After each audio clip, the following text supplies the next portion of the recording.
On y est 16 jours après le début de l'année 2026. Où est-ce que vous en êtes? Est-ce que vous avez réussi à tenir vos résolutions? Est-ce que vous avez réussi à toujours être régulier pendant ces 2 premières semaines? Est-ce que vous êtes toujours motivé? Est-ce que vous êtes toujours déterminé?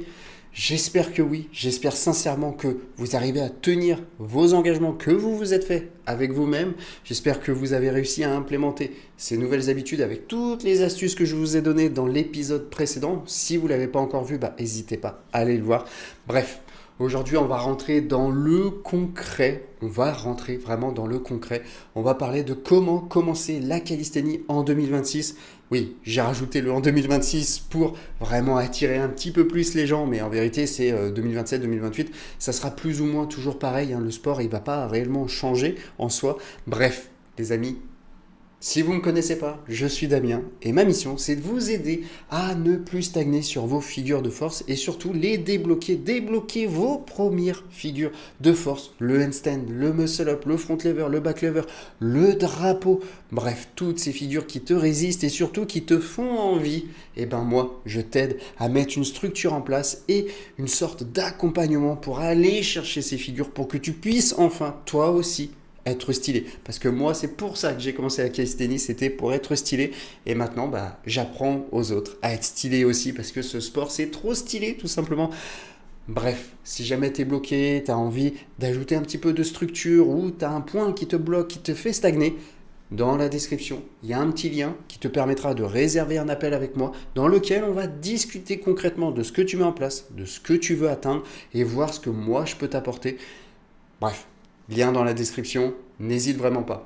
Bonjour à tous et à toutes, j'espère vraiment que vous allez bien. Moi, je vous avoue que j'ai connu des jours meilleurs. Voilà, jusqu'à il y a 30 minutes, j'allais vraiment super bien, j'avais une bonne énergie, mais j'ai renversé mon thé. Donc là, bon, pour ceux qui ont la vidéo, vous voyez, la tasse, elle fait quasi la taille de ma tête. La tasse était pleine, c'était un bon petit thé que j'aime bien prendre le matin. Je l'ai renversé intégralement sur mon clavier et tout mon bureau, bref.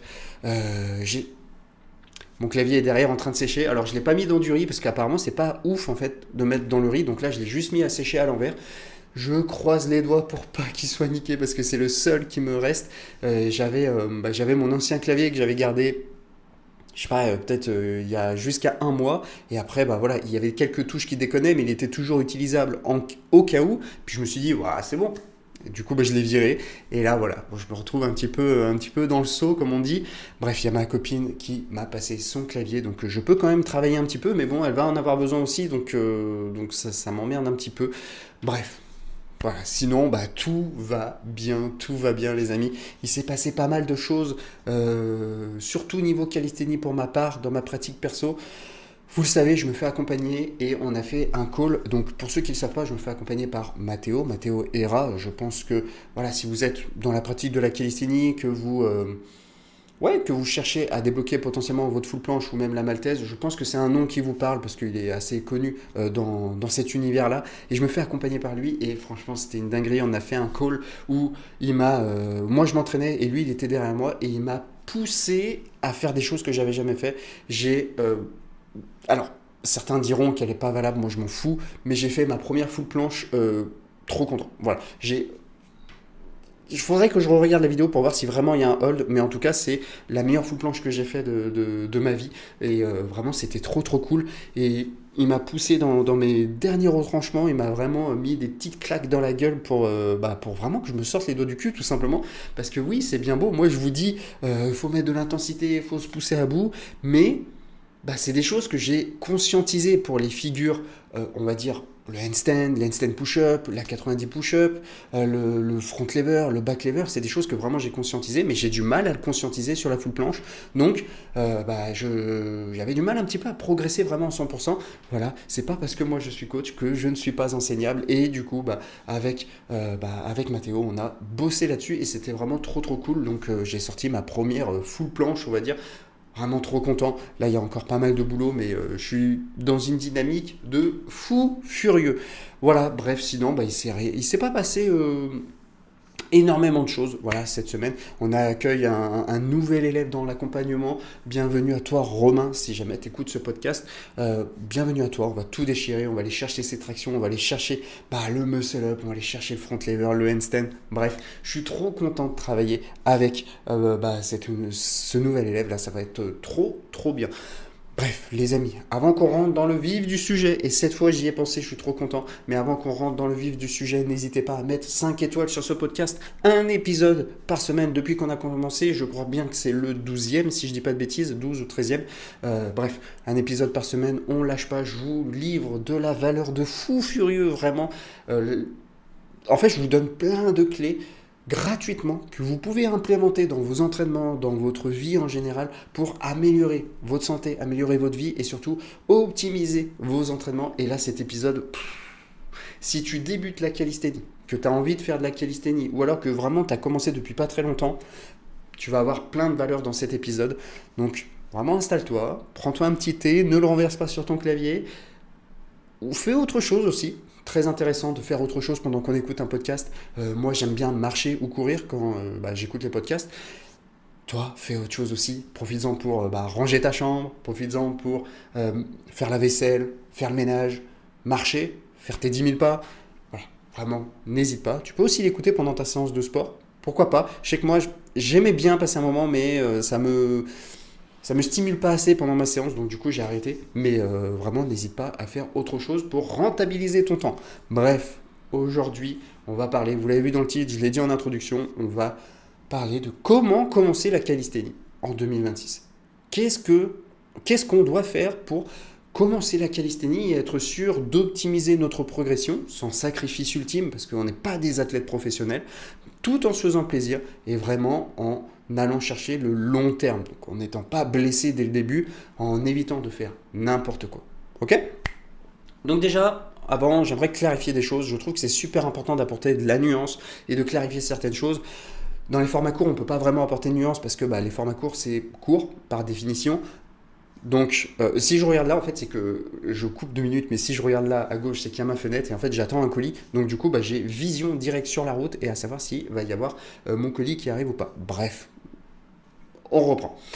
Du coup, c'est très important d'apporter de la nuance et du coup, j'aimerais en apporter ici. Il n'existe pas une seule bonne façon de commencer la calisthénie. En vérité, il y en a 36 000, peut-être même 40 000, 50 000, bref. Chacun peut commencer la calisthénie de la façon qu'il veut.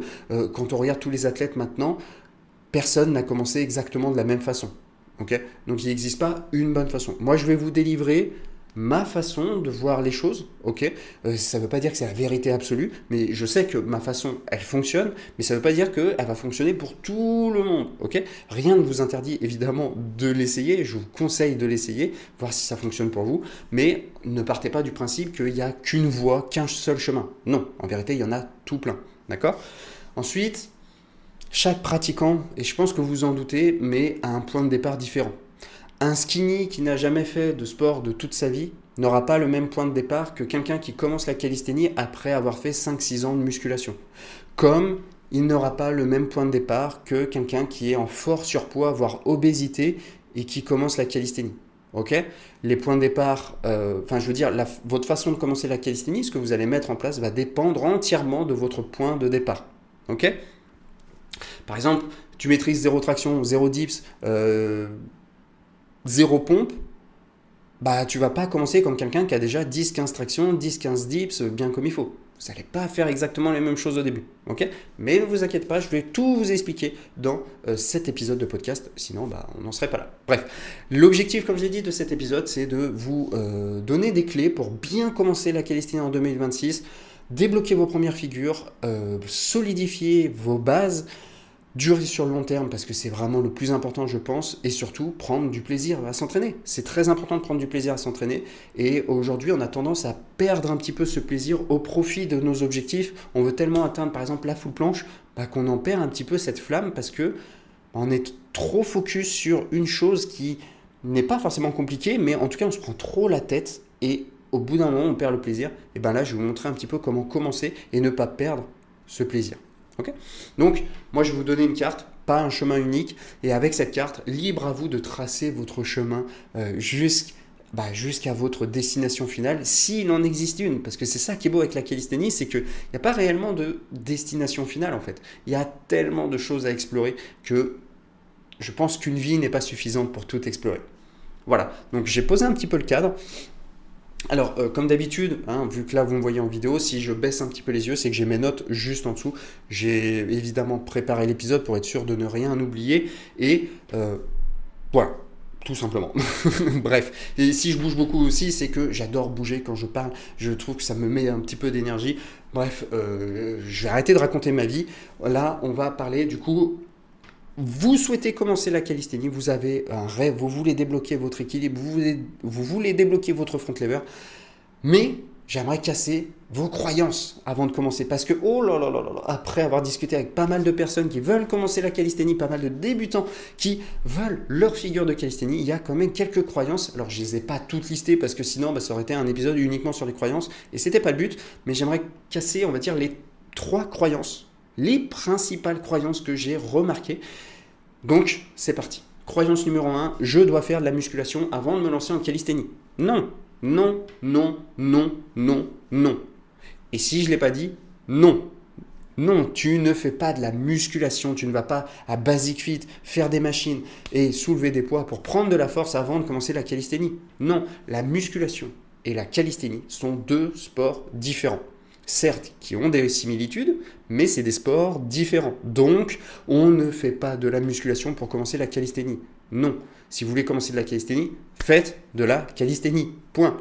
Pourquoi c'est des sports différents alors que ça se ressemble? Tout simplement parce qu'en calisthénie, oui, c'est des sports de force. Oui, c'est des sports où il y a une certaine hypertrophie musculaire. Oui, il y a une recherche peut-être d'esthétisme, mais aussi de prise de force, comme je disais. Mais au final, c'est différent parce que la calisthénie va avoir des angles de travail différents, va avoir des contraintes différentes, les leviers ne sont pas les mêmes. Donc du coup, c'est des sports qui, certes, ont des similitudes, mais sont complètement différents. Ok? Donc, pour vous donner une analogie, c'est comme si, j'avais déjà donné cette analogie dans les premiers épisodes, mais c'est comme si vous vouliez vraiment commencer le tennis, vous voulez vous lancer dans le tennis parce que c'est un sport qui vous attire, vous avez vu les grands matchs de Rafael Nadal et du coup ça vous attire, vous voulez performer un petit peu dans le tennis, pas forcément devenir top 1, mais vous voulez juste être bon au tennis. Vous dites ok, j'ai jamais fait de tennis de ma vie, je vais commencer le tennis, mais pour me renforcer, pour être sûr, je vais quand même faire une petite année de ping-pong avant. Non, mais c'est pas logique, non, c'est pas logique. Donc, je récapitule, si vous voulez faire de la calisthénie, vous voulez débuter la calisthénie, vous faites de la calisthénie. Point barre, ok? Tous les exercices, que vous soyez en surpoids, skinny, que vous ayez un passé sportif ou non, tous les exercices, que ce soit pour les figures ou même les bases comme les tractions, les dips, les pompes, tous les exercices sont adaptables à votre niveau. Même quelqu'un qui n'a jamais fait de sport de sa vie, qui a une absence musculaire extrême, peut commencer la calisthénie à son niveau. Ok?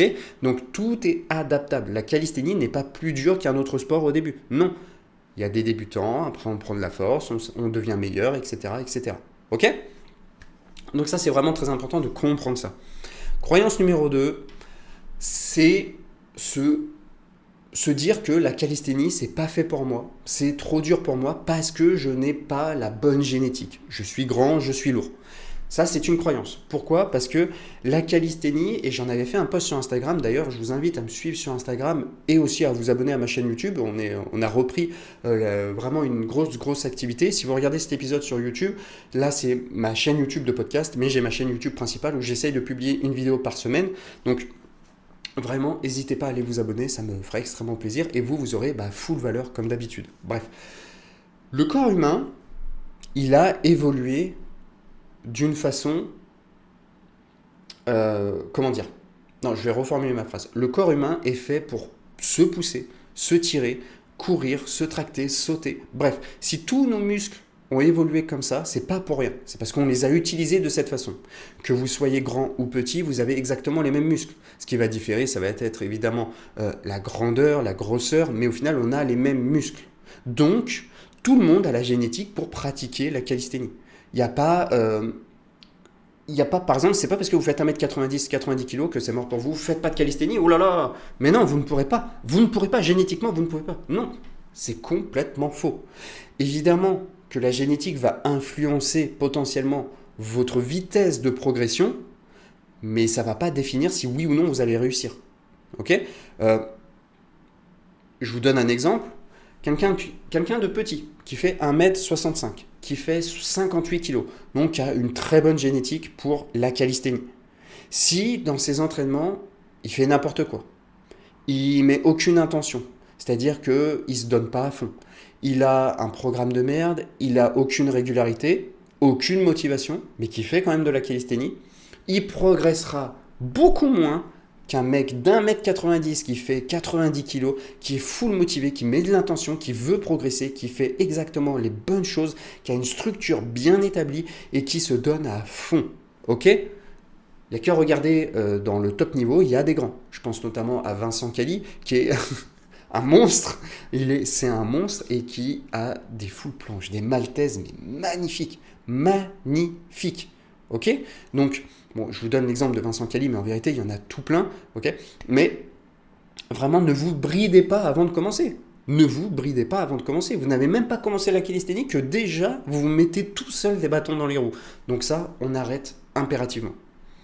Croyance numéro 3, c'est idéaliser les figures. Voilà. Souvent, quand on débute, on se dit « Ok, je veux mon équilibre, je veux mon front lever, je veux mon muscle-up. » Mais waouh, c'est trop dur. Les mecs qui font des muscle-up, c'est trop stylé. Je sais pas si j'y arriverai. Moi, ça a l'air quand même dur. Oh là là là là, est-ce que je vais y arriver? Oh là là, cette figure, elle est vraiment trop stylée. Arrête et ferme ta gueule. Vraiment, je suis désolé, je suis cru, mais le muscle-up, c'est pas fou. Enfin, moi, j'adore le muscle-up. C'est un de mes mouvements préférés. J'adore le muscle-up. Mais en termes de force, d'apprentissage, c'est pas incroyable, c'est pas une figure mythique, c'est pas, comment dire, ça ne sert à rien de l'idéaliser et ça marche pour toutes les figures. Au final, que ça soit front lever, l'équilibre, la full planche, la maltaise, c'est juste des mouvements de poids de corps. C'est juste des mouvements de poids de corps. Donc, ça ne sert à rien de les idéaliser. Le fait de les idéaliser fait que vous allez les rendre inconsciemment inaccessibles mentalement. Et du coup, vu que mentalement, vous surcotez ces figures, vous les rendez inaccessibles, vous allez inconsciemment vous donner moins à l'entraînement et vous bridez. Et c'est comme la croyance numéro 2, vous allez vous mettre des bâtons dans les roues. Voilà. Donc plus tu idéalises, plus tu bloques sur la figure. Donc ça ne sert à rien d'idéaliser la figure. Tu peux aimer une figure, la trouver très belle, mais ne la vois pas comme wow, dinguerie cette figure, oh là là là là. Non, tu peux être ébloui par une performance, tu peux être wow, c'est trop fou, mais ne l'idéalise pas. Te dis pas wow, c'est inatteignable, moi j'y arriverai jamais. Non. Donc vraiment, la croyance 3 et la croyance 2, elles sont un peu liées, mais je voulais vraiment faire la distinction entre les deux. Parce que la croyance 2, c'est souvent les grands et les personnes un peu plus lourdes qui se disent ça. La croyance 3, c'est tout le monde. Vraiment, non, ça sert à rien. Voilà, avec de l'entraînement, on y arrive. S'il y a un être humain, non, on va dire s'il y a plusieurs êtres humains qui ont réussi à atteindre ces figures, pourquoi vous y arriverez pas? Qu'est-ce qui diffère d'un être humain à un autre? Ce qui diffère au final, c'est ce qui se passe dans la tête, la motivation et l'intention qu'on met dans nos entraînements. Sinon, on a le même corps, les mêmes muscles. Oui, il va y avoir des petites différences d'emploi du temps, de structure d'entraînement, mais sinon, factuellement, c'est atteignable pour tout le monde. Donc, ça, c'était les croyances. Les croyances à casser avant le début. Et avant la prochaine partie, on va boire un petit coup. Ok. Maintenant, on va parler du coup concrètement. Concrètement, là, ok, on a cassé vos croyances et vous savez que vous ne devez pas faire de la musculation. Est-ce qu'il faut faire du renforcement avant d'attaquer les figures? Est-ce qu'il faut attendre d'atteindre 10 tractions avant d'attaquer le front lever? Est-ce qu'il faut maîtriser les mouvements de base comme les tractions dips pompe avant d'attaquer les figures concrètement? Et bien là, évidemment, je pense que tout le monde s'en doute encore une fois, ça va dépendre de votre point de départ. Ça va dépendre du point de départ. Si vous êtes déjà sportif, que vous avez fait quelques années de musculation auparavant, que du coup vous avez une certaine force, un certain renforcement au niveau des tendons, des articulations, je pense très sincèrement que c'est pas forcément très utile de passer par l'étape maîtrise de traction et des dips. Parce que normalement, si vous avez fait de la musculation, ça devrait être déjà maîtrisé. Ok? Donc, est-ce que c'est utile? Pas forcément. Si vous voulez, grand bien vous fasse. Mais pas forcément utile, vous pouvez attaquer directement l'entraînement des figures de calisthénie. Par contre, si vous êtes un débutant total, vous n'avez jamais fait de sport, que vous n'arrivez pas à faire une seule traction ou un seul dips, Déjà, il n'y a pas de honte à avoir, parce que au contraire, vous allez remarquer, vous n'y arrivez pas, vous allez vous entraîner et vous allez y arriver, vous allez devenir une machine. Donc n'ayez pas honte de n'ayez pas honte de votre niveau en fait, parce que votre niveau, c'est votre niveau, tout le monde est passé par là. Alors oui, il y en a qui ont commencé en étant plus forts dès le début, mais on s'en fiche de ça. On commence tous quelque part, on a tous un point de départ différent, et c'est ok, c'est ok. Le principal, c'est ce qu'on va mettre en place pour devenir meilleur. C'est pas de là où on part, on s'en fiche de ça. Ok. Donc, donc déjà, vous n'avez pas à avoir honte de ça, mais surtout, si vous êtes débutant total, apprenez les bases. Vraiment, c'est vraiment un conseil que je vous donne. Les bases à maîtriser, pour moi, c'est traction, dips, pompe, jusqu'à aller chercher le muscle up. Voilà. Maîtriser, qu'est-ce que ça veut dire pour moi? Ça ne veut pas dire chercher un nombre précis, c'est-à-dire pas aller chercher 10, 15, 20 tractions. Non, c'est maîtriser, c'est tu es capable de faire quelques tractions propres, clean, nickel. Quelques tractions, qu'est-ce que ça représente? Ça peut, je sais pas, ça peut être 3, 4, 5, 6, 7, ça c'est dépendamment de toi. Mais tu es capable d'en maîtriser quelques-unes et surtout, tu es régulier dessus. C'est-à-dire qu'il n'y a pas un jour tu arrives à en faire 5 et le lendemain tu n'arrives pas du tout à en faire parce que tu n'y arrives pas. Ça, c'est pas maîtriser. Maîtriser, c'est tu arrives tout le temps à en faire, on va dire 5. Tu arrives tout le temps à en faire 5. Ça, c'est maîtriser pour moi. Ok? Comme je le dis, il n'y a pas de chiffre magique. Je sais qu'il y en a beaucoup qui aiment bien attendre de maîtriser 10 tractions, 15 tractions avant d'attaquer le front lever. En vérité, ça n'a pas de sens. Vous allez perdre du temps. Si votre objectif, c'est vraiment d'aller chercher les figures, n'attendez pas trop longtemps. Ça ne sert absolument à rien. Ça ne sert absolument à rien. Moi, ce que je vous conseille, c'est dès que vous maîtrisez 5 tractions par exemple, c'est très très bien. Ça veut dire que vous avez déjà une certaine force de base. Vous pouvez attaquer par exemple le front lever. Vous pouvez attaquer le front lever en étant progressif. On en parlera juste après. Ok? Donc, ce que j'ai écrit, j'ai dit on peut continuer le renforcement et débuter le travail spécifique en parallèle. C'est-à-dire, vous avez quelques tractions, vous voulez commencer votre front lever, vous attaquez l'entraînement du front lever, mais à côté, vous continuez à renforcer vos tractions pour en continuer un petit peu à prendre de la force, ce qui va vous aider pour votre front lever. Vous pouvez très bien faire ça. Pareil pour les dips avec les handstand push-up par exemple. Ok? Donc, vraiment, renforcez-vous avec ces mouvements-là. La première raison, c'est tout simplement que déjà, vous allez prendre de la force. Et surtout, ça va vous renforcer vos articulations, vos tendons, et ça va vous éviter certaines blessures, parce qu'il ne faut pas oublier que les figures de calisthénie, oui, ça reste des figures qui sont accessibles, mais c'est des angles de travail que notre corps n'a pas l'habitude d'aller chercher. Je veux dire, par exemple, un front lever, on n'est jamais en position de front lever dans la vie de tous les jours. Donc du coup, c'est un angle où on n'est jamais renforcé. Donc moi, ce que je vous conseille, c'est vraiment de renforcer un petit peu votre grand dorsal, vos épaules, vos bras, votre ceinture abdominale en faisant ces mouvements de base. D'accord? Alors, ensuite, au niveau du choix des figures, est-ce qu'on peut choisir qu'une seule figure ou est-ce qu'il faut en travailler plusieurs? Là, c'est comme d'habitude, c'est libre à vous. Souvent, quand on débute, les gens veulent ce front lever ou la full planche même. Moi, ce que je vous conseille, c'est d'éviter de vous focaliser sur une seule figure si vous débutez. Je dis bien si vous débutez. Si vous êtes déjà intermédiaire ou très avancé, là vous faites ce que vous voulez, vous êtes déjà bien lancé dans les disciplines, il y a très peu de risques d'abandonner. Bon, il y en a quand même pas mal, mais plus vous êtes débutant dans la pratique, plus vous avez de risques d'abandonner. Tout simplement parce que vous n'avez pas fourni assez d'efforts dedans, du coup vous vous dites, si j'abandonne, c'est pas très très grave. Pourquoi je vous dis justement de choisir plusieurs figures? Tout simplement parce que souvent quand on débute, comme je dis par exemple, on va vouloir aller chercher la full planche.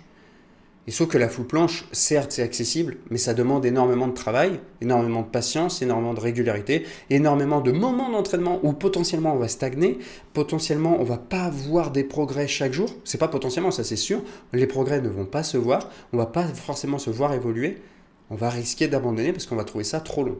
Du coup, moi, ce que je vous conseille, c'est de travailler plusieurs figures afin de vous créer vraiment un répertoire de figures stylées.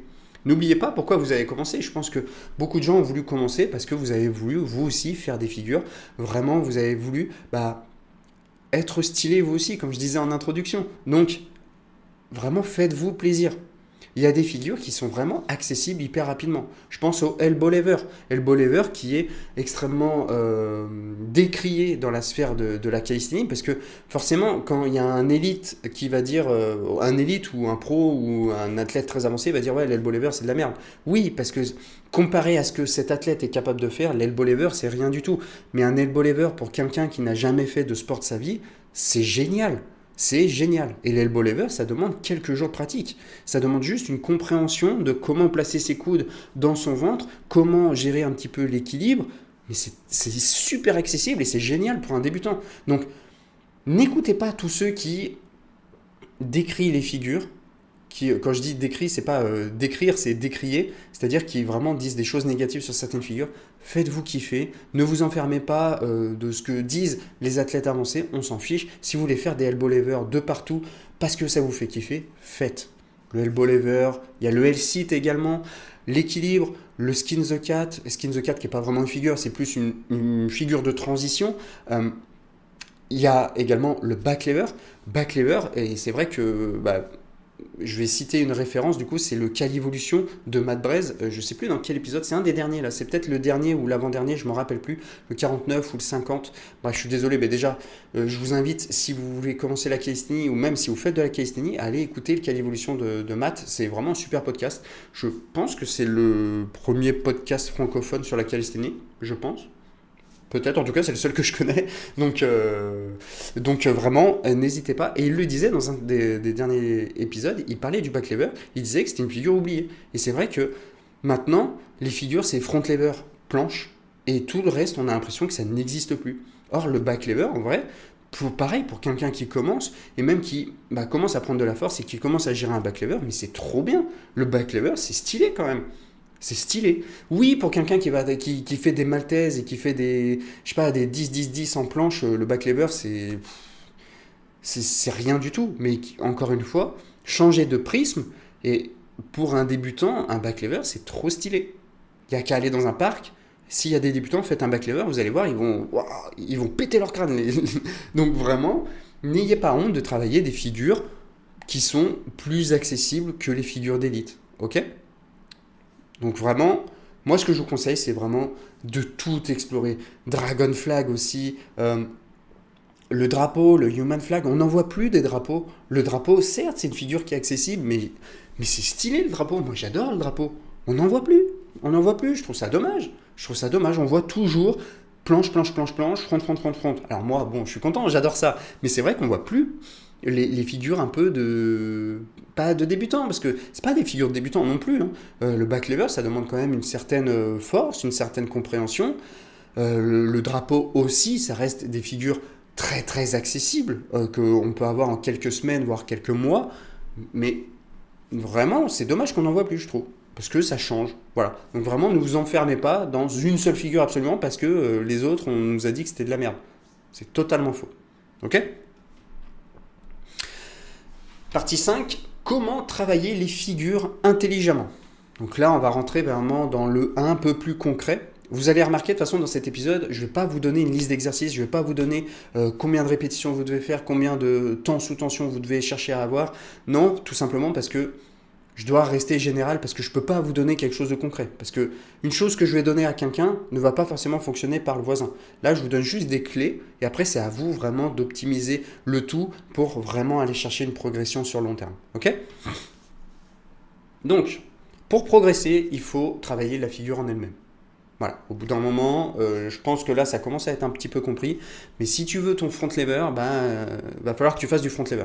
Voilà, c'est ok, c'est bien beau d'avoir 15, 20, 25, 30, 35, 40 tractions. Mais ton front lever, il est où ? Il est où ton front lever ?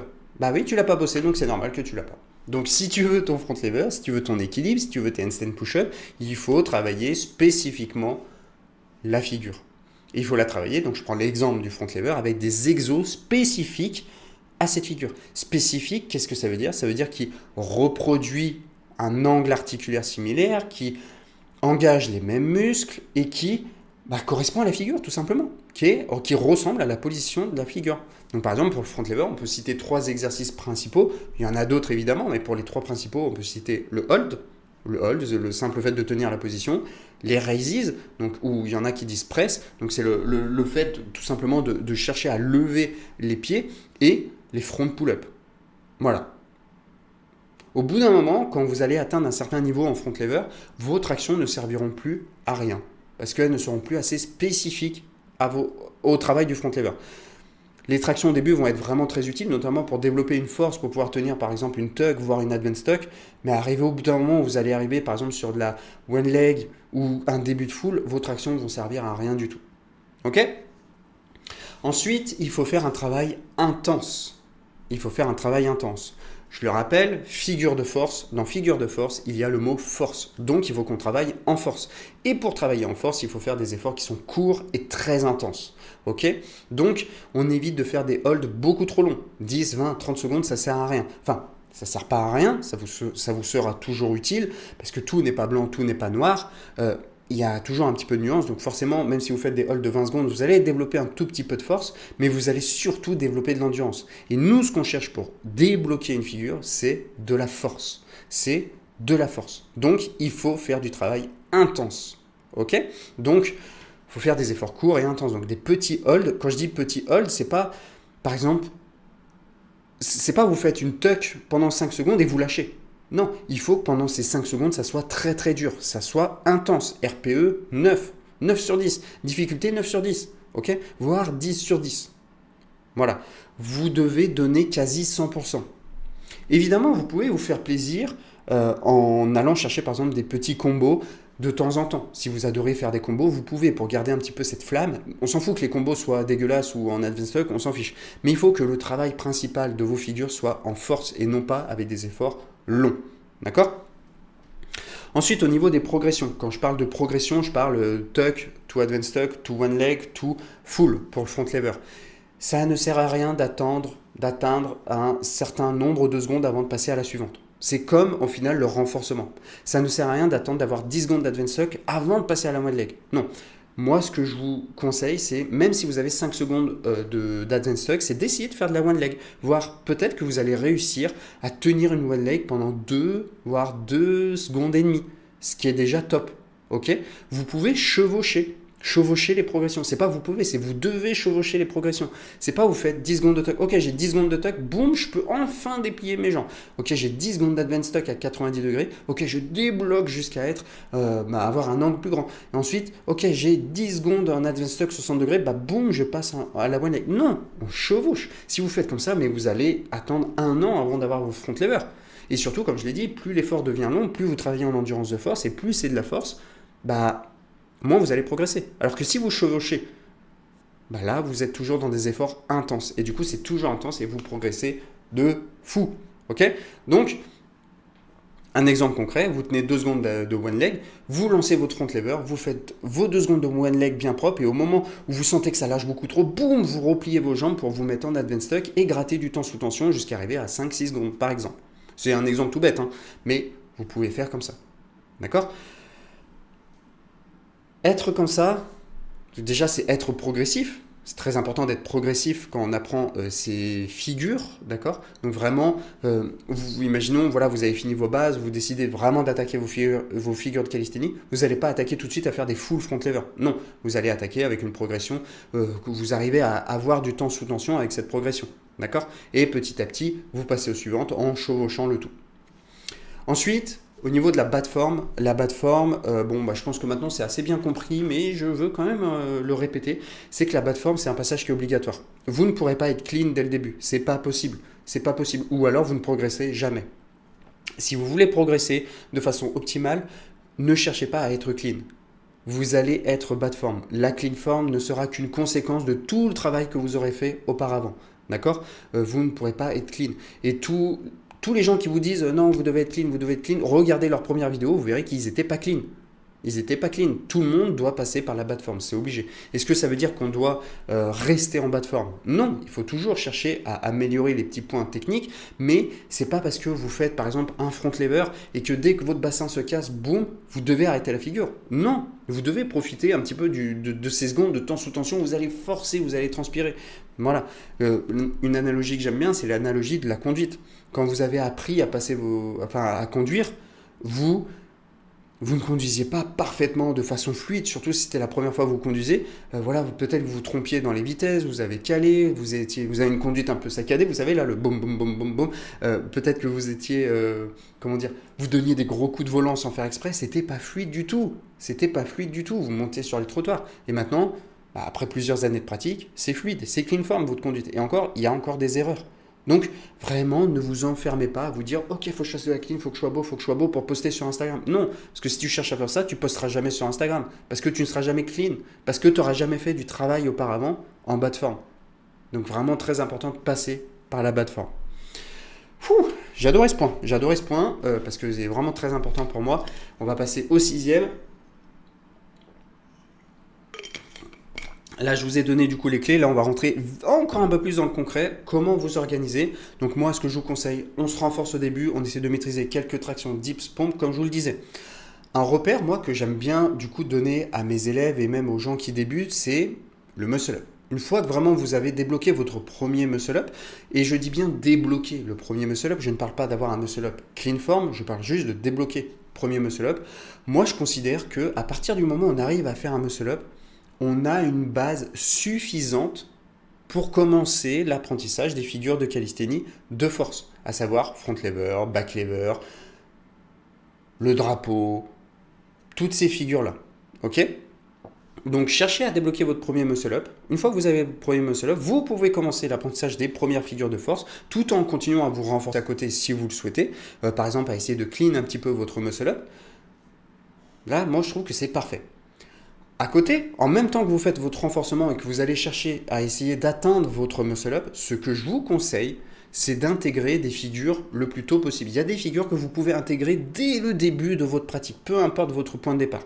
La première, c'est le L-sit. Le L-sit, c'est une figure de gainage, une figure qui va renforcer votre ceinture abdominale et elle est vraiment géniale cette figure pour renforcer justement ses abdos, renforcer un petit peu ses épaules parce qu'il faut pousser, renforcer ses bras surtout, faut pousser dans le sol pour vraiment maintenir la position. Et quand on débute, c'est une super figure. Donc vraiment intégrez-la. Elle est super accessible et en plus de ça, elle va vous permettre de bien vous renforcer et vous allez gagner pas mal de force. Vous pouvez et vous devez également intégrer le handstand. Le handstand, c'est quasiment que de la technique et de la proprioception. Oui, ça demande un tout petit peu de force pour pouvoir maintenir son corps à l'envers, mais si vous êtes si vous arrivez à faire, quelques tractions, quelques mouvements, vous arrivez à travailler votre handstand. Et en plus, au début, vous allez travailler contre le mur, ça va vous délester un petit peu de poids. Donc vraiment, attaquez le handstand tout de suite. Ok? Pareil, vous pouvez faire du elbow lever. Elbow lever, voilà, ça va vous débloquer un petit truc déjà au bout de quelques jours de pratique. Vous serez content, ça va vous motiver, donc vraiment faites-en. Et ensuite, j'en parlais juste avant, le skin the cat également. C'est pas une figure en tant que telle, mais on va dire, ça va vous permettre déjà de faire un petit peu de mobilité d'épaule. On en parlera juste après évidemment, mais surtout ça va vous apprendre une transition de front lever to back lever par exemple. Donc c'est génial, ça vous apprend déjà des petits trucs comme ça. Ça va vous permettre de vous renforcer les épaules et en plus de ça, d'apprendre une petite transition assez sympa au début. Ok ? Faire tout ça, apprendre toutes ces figures. Il y a même le back lever.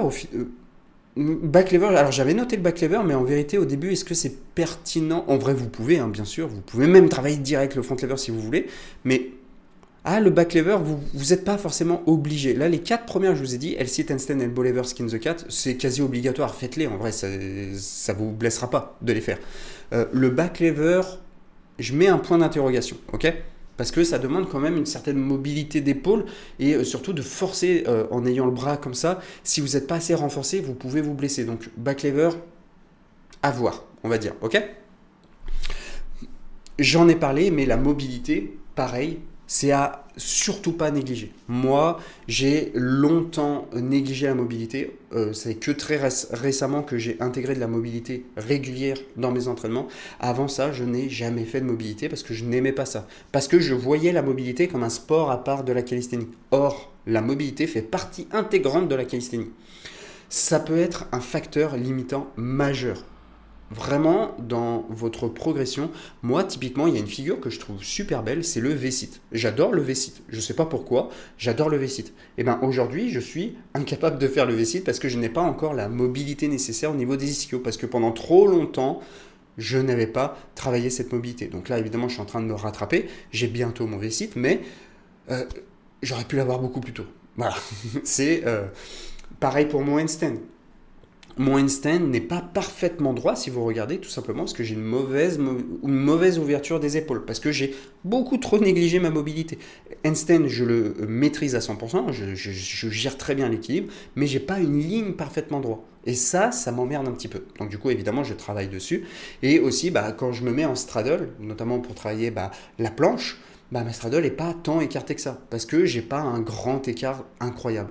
Parce que, encore une fois, j'ai négligé ça. Donc moi, ce que je vous conseille, c'est de travailler en priorité absolue les épaules, ischio-jambier et poignets. C'est les trois vraiment où je vous conseille de faire de la mobilité afin de vous renforcer articulairement, pour votre santé articulaire tout simplement, et surtout pour éviter que ça devienne un frein majeur dans votre pratique. Ok.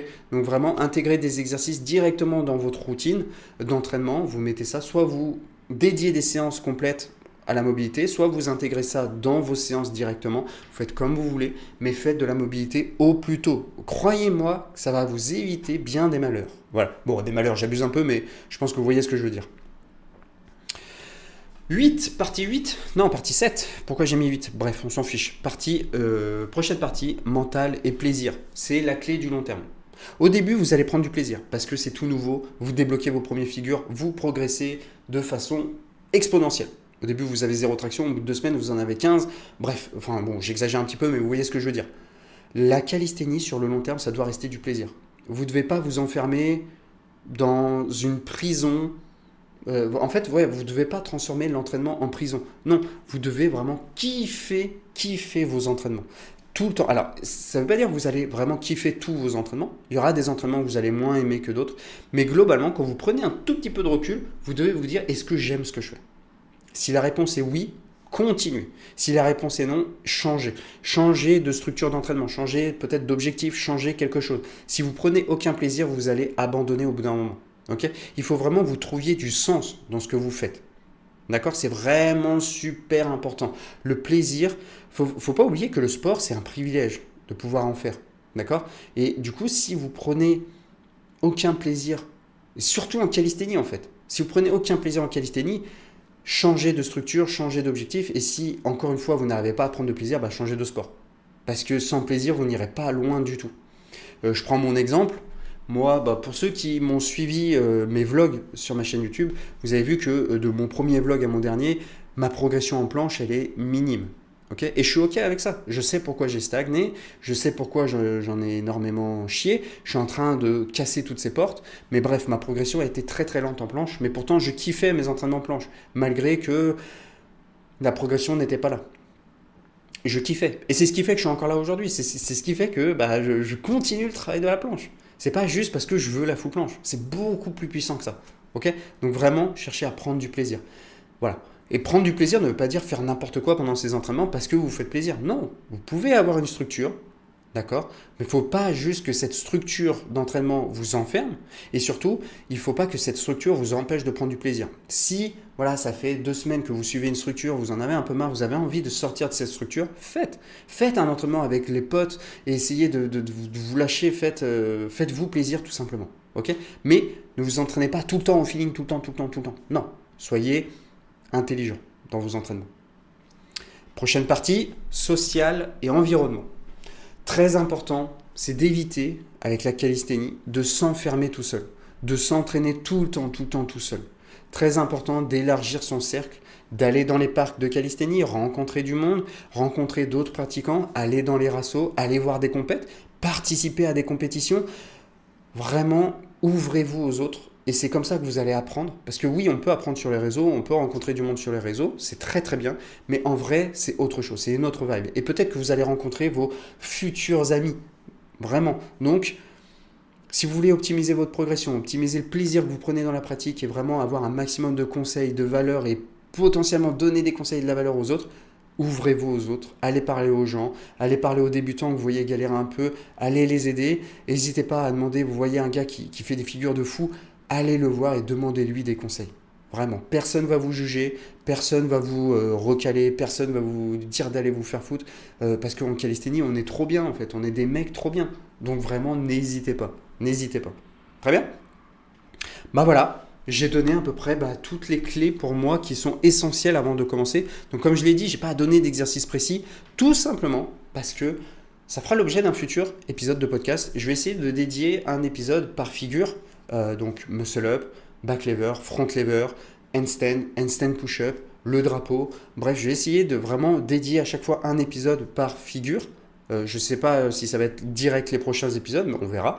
Mais où vraiment je vais me focus sur l'apprentissage de cette figure. Qu'est-ce que vous devez faire concrètement pour avoir cette figure?